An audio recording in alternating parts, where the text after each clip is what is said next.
In the grainy footage, Elena recognized at least one face. Marcus, Mac, Donovan. A known associate of Victor Kane. They're definitely spooked, Elena said to Harris. They must realize we're onto them. Harris slammed the SUV's door in frustration. We keep chasing them like this. They'll slip away for good. Let's see if we can intercept them. Maybe set up a sting along Interstate 95. Carter approached, radio in hand. We have a tip that they might be heading toward the Canadian border. He hesitated, then asked, mind if I come along on the sting? Harris looked to Elena, who weighed the situation. Despite the rough start, local knowledge could be crucial. And Carter seemed genuinely committed now. Yes, come on, Elena said, but Agent Harris calls the shots. Carter nodded, relieved. The uneasy alliance between federal agents and local police was now fully operational. Set against a ticking clock. Meanwhile, the shadow of Lena Whitaker still loomed, though out of sight. In many ways, her meddling had inadvertently accelerated the timetable of this bust. As the convoy rolled out, Elena felt a knot in her stomach. This chase was more than just nabbing counterfeiters.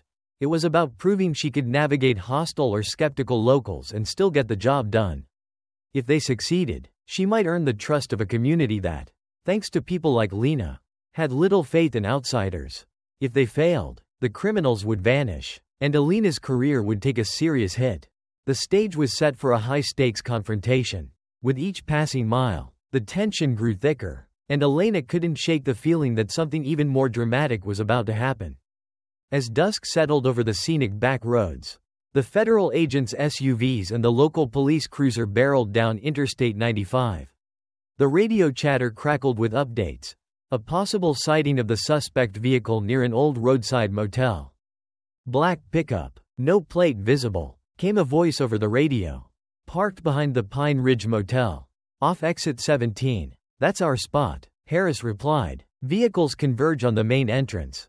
Agents proceed with caution. They could be armed. Elena felt her pulse quicken, her training surging to the forefront. She ducked low, pressing against the motel's exterior wall. Agent Harris nodded, and Elena took point, inching toward the open door. The plan was to trap the suspects in a pincer movement. Carter and his partner circled to the back of the building, guns drawn. Suddenly, a flash of movement. One of the suspects burst out of the room and sprinted toward the truck. Elena reacted on pure instinct, chasing after him. Stop, federal agents, she shouted. The suspect ignored her, fumbling with keys as he yanked the driver's door open. Elena could see the bed of the truck was still loaded with duffel bags. Her mind raced. If he escaped, the counterfeit evidence would vanish. And so would any leads on Victor Kane. She sprinted full tilt, bridging the gap in seconds. The suspect managed to start the engine, but Elena reached the driver's side door. Yanking it open, they struggled, arms tangled, as the suspect tried to force the door closed. In that chaotic instant, the suspect swung a fist, catching Elena in the jaw. Pain flared, but she refused to let go. Using a defensive maneuver, she twisted his arm, forcing him to drop the keys. The engine died. Another agent arrived, helping restrain the suspect while Elena cuffed him. The man cursed and kicked, but her adrenaline-fueled grip didn't budge.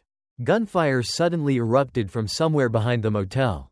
Shots fired, crackled over the radio. Elena's eyes darted around. Where's that coming from? Near the backside of the building.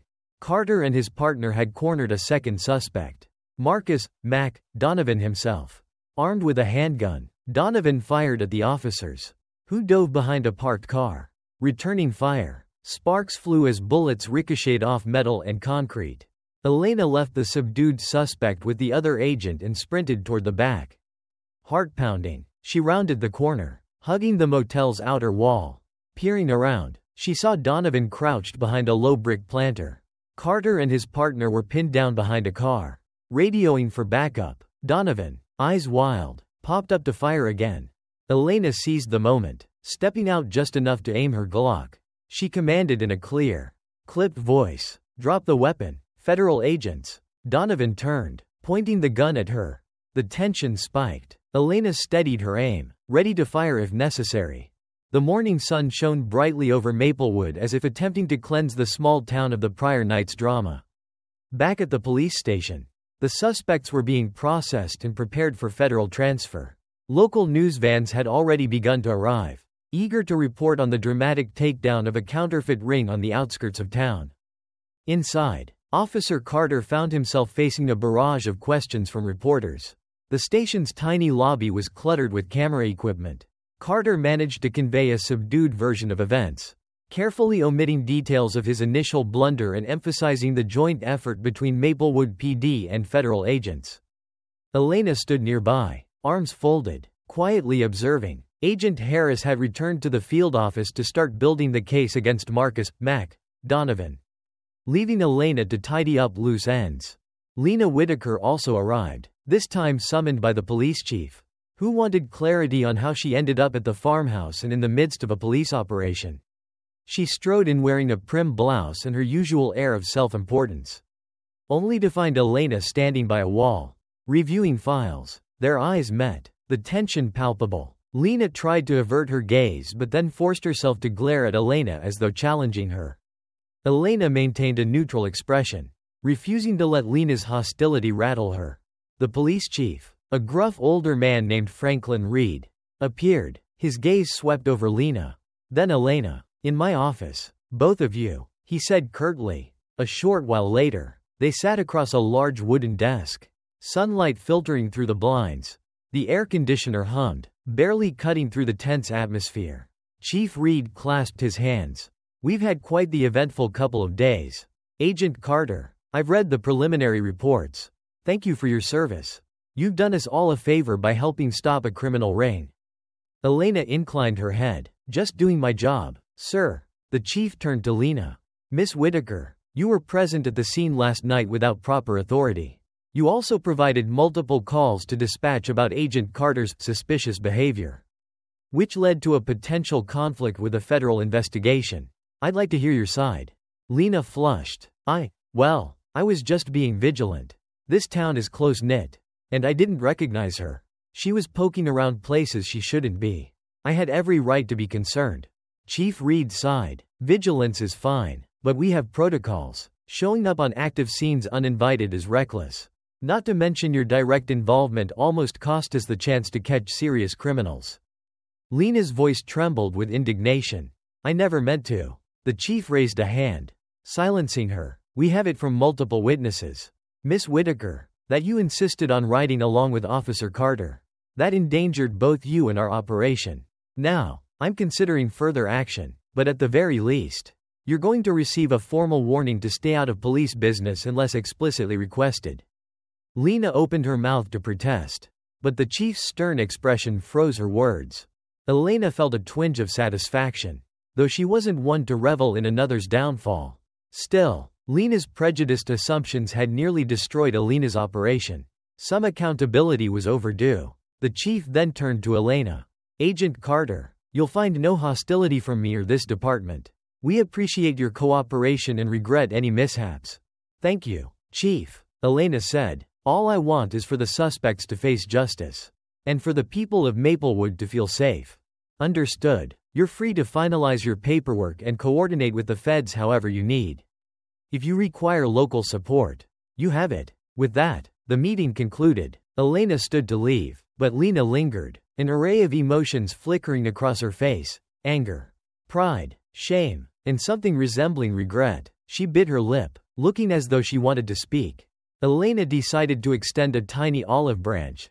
"Ma'am," she said gently, "I hope next time you'll consider that someone who looks different from you might also be here to help." Lena bristled, but no retort came. She stared at Elena for a moment, then turned away. For Elena, that was enough of an answer. She walked out of the chief's office, reflecting on the strangeness of it all, how ignorance could spin a simple meal stop into near catastrophe. She wouldn't hold her breath for a heartfelt apology from Lena, but at least the woman faced consequences. However mild, karma had a way of catching up, and in a small town like Maplewood, reputations didn't escape scrutiny. In the days that followed, local news outlets seized on the dramatic story. They ran headlines like, "Federal Agent Foils Counterfeit Ring," and "Small Town Left Reeling." Interviews with Elena and Agent Harris were kept brief, revealing only the essentials. For Elena, it was a whirlwind of paperwork, evidence cataloging, and coordination with federal prosecutors. She barely had a moment to breathe. Lena Whitaker, on the other hand, found her local celebrity tarnished. People who once tolerated her nosy ways now whispered about her reckless behavior. "Did you hear how she almost ruined the bust?" some asked at the grocery store. Others who had once admired her outspoken nature started to see it for what it was: baseless suspicion rooted in prejudice and fear-mongering. She tried to carry on as before, complaining about small issues, stirring up neighborhood controversies, but the responses she got were different now. Neighbors cut her off with excuses or turned away. Rumors of potential legal action against her for interfering with police operations swirled, though it was unlikely to materialize. Still, the social backlash was real, and it weighed heavily on her. A few older residents stood by her side, complaining privately that outsiders should announce themselves. But even they saw the tide turning on her. On her final day, Elena stood outside the police station, waiting for an official car to pick her up. She watched the townspeople go about their daily routines, noticing how some recognized her now, offering tentative nods or small waves. Their gestures seemed to say, "We misjudged you, and we're sorry, or at least we know who you are now. And we respect you." That was enough for Elena, who cherished small victories where ignorance was concerned. Months after Elena Carter's departure from Maplewood, life moved forward, but not without ripples from the events that transpired. Lena Whitaker found herself increasingly isolated. She lost her part-time job at the real estate office after her boss decided her notoriety was bad for business. Word spread that she was the woman who stirred up a baseless witch hunt and nearly cost a federal sting its success. The final blow came when she attempted to run for a seat on the local community affairs committee. Her application was roundly rejected. Her neighbors, tired of her meddling, actively voted against her. One day, a petition circulated to remove her from her volunteer post at the library's reading program, citing her unwelcome presence and divisive attitudes. She tried to fight it, but eventually resigned under pressure. Officer Carter remained on the force, but his path toward promotion was effectively derailed. When the department considered candidates for detective, Carter was passed over. The reason wasn't spelled out, but he knew the fiasco involving Lena and the undercover agent was still fresh in everyone's mind.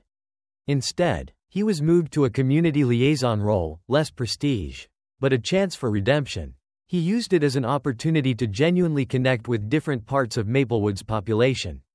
In a way, it was his karmic lesson that real policing is about understanding and serving the community, not just chasing headlines. Over time, he found a measure of peace, learning that humility and empathy could be more rewarding than ambition alone.